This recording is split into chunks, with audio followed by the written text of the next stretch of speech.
నమస్తే, welcome to our channel. నేను మీ సిరి. ప్రస్తుతం మనతో పాటు ఉన్నారు ప్రముఖ ఆధ్యాత్మికవేత్త, వాస్తు జ్యోతిష పండితులు శ్రీ లలితాదేవి ఉపాసకులు నానాజీ పట్నాయక్ గారు. గురుగారితో మాట్లాడతాం. గురుగారు నమస్కారం. శ్రీమాత్రే నమః. గురుగారు, శ్రావణ మాసం వచ్చేసింది. అందరిలో కూడా అంటే అమ్మవారి ఆరాధన కోసం నిజంగా ఒక మంచి మాసం అని చెప్పుకోవాలి శ్రావణ మాసము. అందరిలో ఒక సందేహం ఉంది గురుగారు. మామూలుగా మనకి వరలక్ష్మి వ్రత కథలో పౌర్ణమి ముందొచ్చే శుక్రవారం రోజున చేసుకోవాలి అని చెప్పబడింది. కానీ ఈసారి 5 శుక్రవారాలు వచ్చాయి. 28 పౌర్ణమి వచ్చింది, 21 చేసుకోవాలని కొంతమంది అంటున్నారు. లేదు, 28 పౌర్ణమి గడియలు ఉన్నప్పుడు చేసుకోవాలి అని కొంతమంది అంటున్నారు. అసలు వరలక్ష్మి వ్రతము ఏ రోజున చేసుకోవాలి ఒకటి, ఇంకొకటి కొంతమంది ఇప్పుడు 21 అనుకున్నా 28 అనుకున్నా కొన్ని కారణాల వల్ల ఆ రోజు వరలక్ష్మి వ్రతం ఏ రోజు చేసుకోవాలో ఆ రోజు చేసుకోలేకపోతుండొచ్చు వాళ్ళ కారణాల వల్ల. సో అలాంటి వాళ్ళు మళ్ళీ ఏ వారమైనా చేసుకోవచ్చు అంటారా, లేకపోతే వరలక్ష్మి వ్రతం అసలు చేసుకోలేని వాళ్ళు కూడా ఏమైనా పరిహారాలు చేసుకుంటే అంతే పుణ్యఫలం లభిస్తుంది, అమ్మవారి ఆశీర్వాదం లభిస్తుంది అంటారా? తప్పకుండా అమ్మ. ముఖ్యంగా శ్రావణ మాసంలోనే శ్రావణ శుక్రవారాలు ఎందుకు చేస్తారు అంటే శుక్రుడు యాక్టివ్ అయ్యేటువంటి మాసం అది. మన కర్మ దారిద్రము తొలగి శుక్రుడు యాక్టివ్ అవుతాడు. శుక్రుడు ఇస్ లిక్విడ్ క్యాష్ కారకం. శుక్రుడికి అధిష్టాన దేవత అమ్మవారు లలిత, మన లక్ష్మీదేవి అమ్మవారు అనమాట.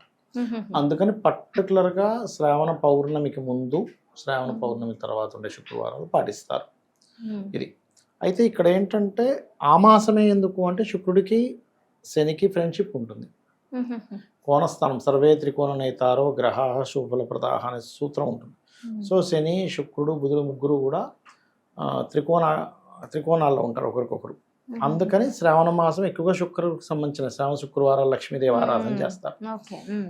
అయితే మొత్తం గాలి ఉంది, ఎయిర్ ఉంది, కానీ ఫ్యాన్ పెట్టుకుంటే కాస్త ఎక్కువ వస్తుంది.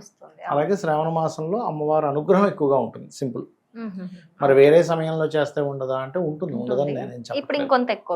ఎక్కువగా ఉంటుంది. ఆ సమయంలో ఎక్కువగా ఉంటుంది. చలికాలంలో చలి ఎక్కువగా ఉంటుంది, ఎండాకాలంలో ఎక్కువగా ఉంటుంది, వర్షాకాలం వర్షాలు ఎక్కువ ఎలా ఉంటాయో కాలాన్ని బట్టి ఎలాగో గ్రహస్థితిని బట్టి కూడా దాని ప్రభావం అనేటువంటిది ఉంటుంది.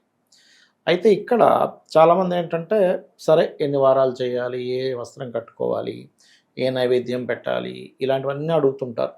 అవి తప్పేం కాదు నా ఉద్దేశంలో.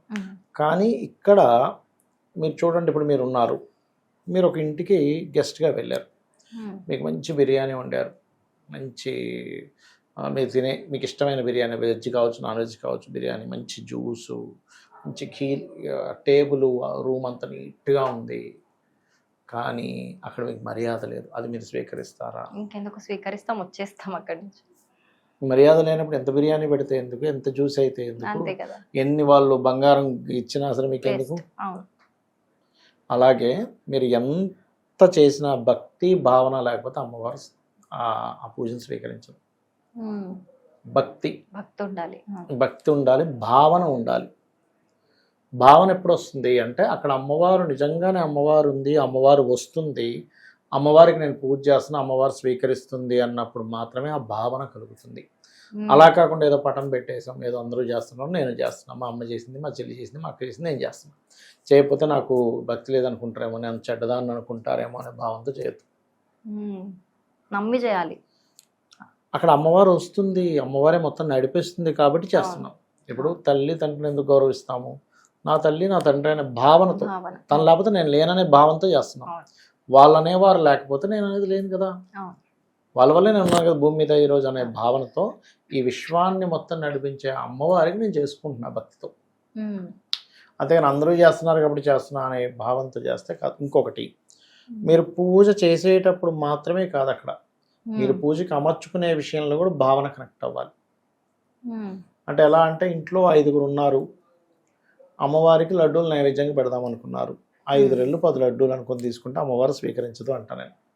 అంటే అందరూ ఏమనుకుంటారు, సరే అమ్మవారికి పెడతాము, ఎలాగో తినదుగా, ఇక్కడ ఉన్నది పట్టం కదా, తింటేనే పోనీ ఒక లడ్డు తింది మిగతా 9 పంచుకుందాం అనుకుంటే ఎట్లాగో తినదు కదా, మనమే తింటాం కదా, 5 మంది ఉన్నాం, 5 రెళ్ళు 10 లడ్డూలు అనుకొని తీసుకోకండి అంటా నేను. అమ్మవారికి 10 లడ్డూలు, అద్భుతమైన లడ్డూలు చూపిస్తే అమ్మవారు ప్రీతి చెందుతుంది, అమ్మవారు స్వీకరిస్తుంది. తర్వాత మీరు పూజ అయిపోయిన తర్వాత ప్రసాదంగా స్వీకరించండి. అంటే ఎలా అంటే ఇప్పుడు మీరు ఇదే గెస్ట్గా మీరు వెళ్ళారు, ఏమంటే సిరి గారు మీరు ఎట్లాగో తినరు మాకు తెలుసు, మేము 10 లడ్డూలు తెచ్చుకున్నాం, ఏదో అలంకారం కోసం మేము ముందు పెట్టామంటే మీకు ఎట్లా ఉంటుంది?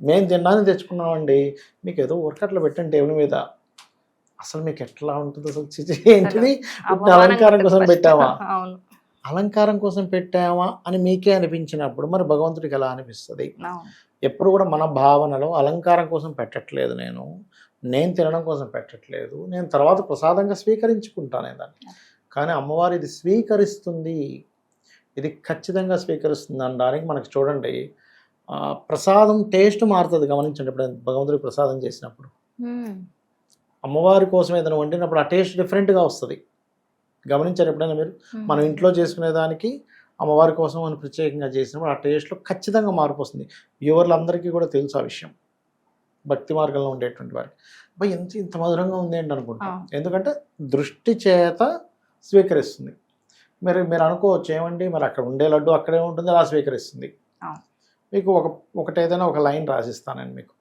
మీరు దీన్ని బైహార్ట్ చేయండి అంటే బైహార్ట్ చేస్తారు మీకు వచ్చేసింది కానీ ఇక్కడ ఉన్నది ఎక్కడికి పోలేదుగా అవును ఇక్కడ ఉంది ఇక్కడే ఉంది కానీ మీ మైండ్లోకి వెళ్ళిపోయిందిగా అవును.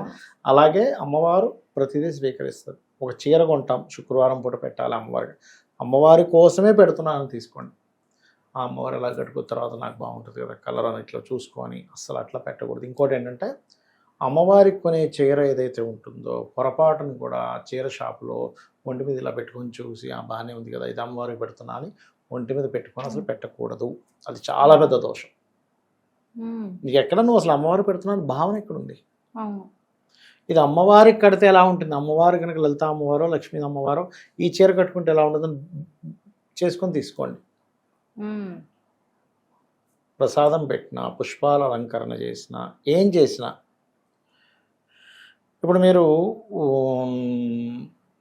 బ్రహ్మచర్యం పాటిస్తారు ఆ పూజ చేసే రోజు ఉమ్, ఎందుకు పాటిస్తున్నారు మీకోసం పాటిస్తున్నారు ఇంకోటి అమ్మవారికి ఇష్టమని పాటిస్తున్నారు బ్రహ్మచర్యంగా ఉంటే నేను చేస్తాను ఆ భావన కనెక్ట్ అవ్వాలి అమ్మవారు ఉందనే భావన కనెక్ట్ అవ్వకుండా ఎన్ని పూజలు చేసినా వేస్ట్ అంట శ్రావణ మాసం వచ్చినా మార్గశిర మాసం వచ్చినా మార్గశిర లక్షవారాలు చేస్తాము శ్రావణ శుక్రవారాలు చేస్తాము ఎన్ని చేసినా నేను అనేది ఏంటంటే మీకు ఆ భావన కనెక్ట్ అవ్వనంతసేపు అమ్మవారు అక్కడికి రాదు వచ్చినా మీ పూజ స్వీకరించదు అందుకే ఎన్ని పూజలు చేసినా ఫలితాలు ఉండవంట ఇక శ్రావణ శుక్రవారాల్లో కొన్ని ఆటంకాలు జరిగాయి అనుకుందాం ఇంతకు మీరు అన్నట్టుగా ఉమ్, మీకు భక్తి గనకుంది అయ్యో నేను చేసుకోలేకపోతున్నాను నాకు ఈ ఆటంకం కలిగిందని మీరు నిజంగా మనసులో బాధపడితే అది కూడా ఒక రకమైన పూజే ఉమ్, ఇప్పుడు ఇది ఎట్లా అంటే పూజ అంటే ఎంతసేపు మీరు కూర్చొని ఏదో స్తోత్రాలు చదువుతూ చేసేది కాదు మనసులో ఆ భావన చెందారు అయ్యో నేను చేసుకోలేకపోతున్నా అయ్యో నేను చేసుకోలేకపోతున్నా అది కూడా పూజే అలానే యాక్టింగ్ చేయడం కాదు అయ్యో నేను చేసుకోలేకపోతున్నా అనేసి నిజంగా ఫీల్ అవ్వగలగాలి అదే. నిజంగా ఫీల్ అయ్యి కనుక చేస్తే ఖచ్చితంగా అమ్మవారి అనుగ్రహం ఉంటుంది అయితే ఇక్కడ ఏంటంటే అందరూ కూడా కొలమానం ఎంతసేపు డబ్బులు వచ్చేస్తే పూజ ఫలించింది డబ్బులు రాకపోతే పూజ ఫలించలేదు ఇదే కొలమానం ఎవరికైనా కూడా పూజ చేసాము అమ్మాయి ₹1,00,000 కలిసి వచ్చింది ఆ పూజ పూజ ఫలించింది ఫలించే చేసుకుందాం డబ్బులు రాలేదు అమ్మ ఇదేదో పూజ ఫలించట్లేదేమో అనుకుంటా కొలమానం ఎప్పుడు డబ్బుతో కాదు మనం చూడాల్సింది చాలా కొలమానాలు ఉంటాయి మన ఆరోగ్యంతో కొలమానం ఉంటుంది మన ఇంట్లో ఉండే ఆరోగ్యంతోని పిల్లల అభివృద్ధితోని చాలా విషయాలు రిలేషన్స్ అన్నిట్లో కొలమానం ఉంటుంది నువ్వు చేసిన పూజ నీకే ఫలితం ఇవ్వాలో అమ్మవారికి తెలుసు మనకి ఏది మంచిదో అమ్మవారికి తెలుసు అంతేగా నువ్వు ఎంతసేపు నీ పూజకి డబ్బుల్నే నువ్వు కొలమానంగా తీసుకుంటే అది వేస్ట్ కాకపోతే ఏంటంటే డబ్బు ఉంటే అన్ని బాగుంటాయి కదా అని దాంతోనే కొలమానంగా చూస్తాం మనం అయితే ఇక్కడ ఏంటంటే చక్కగా మనిషిని ప్రశాంతంగా పెట్టుకొని ఇంకా ఏమీ ఎక్స్పెక్ట్ చేయకుండా ప్రశాంతంగా అసలు అమ్మవారికి ఒక తల్లి ఎలా అయితే బిడ్డకి అంటే తనకి సేవ చేసుకోవడంలోనే ఆనందం ఎలా పొందుతుందో తను అన్నం తినిపిస్తే ఎలా ఆనందం పొందుతుందో అలాగా మీరు చేయగలగాలి అప్పుడు ఖచ్చితంగా అమ్మవారి అనుగ్రహం ఉంటుంది ఈ ప్రాసెస్ ఈ భావన మిస్ అవ్వడం వల్లే పూజలు ఫలించట్లేదు అదే ఇంకొకటి ఇది 21న చేసుకోవాలంటారా 28న ఎప్పుడైనా చేసుకోవచ్చమ్మా రెండు చేసుకోవచ్చు శ్రావణ శుక్రవారం అయితే శుక్రవారం చేసుకోవడం శ్రావణ శుక్రవారం చేసుకోవడం ముఖ్యం అది చాలా చక్కగా వివరించారు గురుగారు ధన్యవాదాలు శ్రీమాత్రే నమః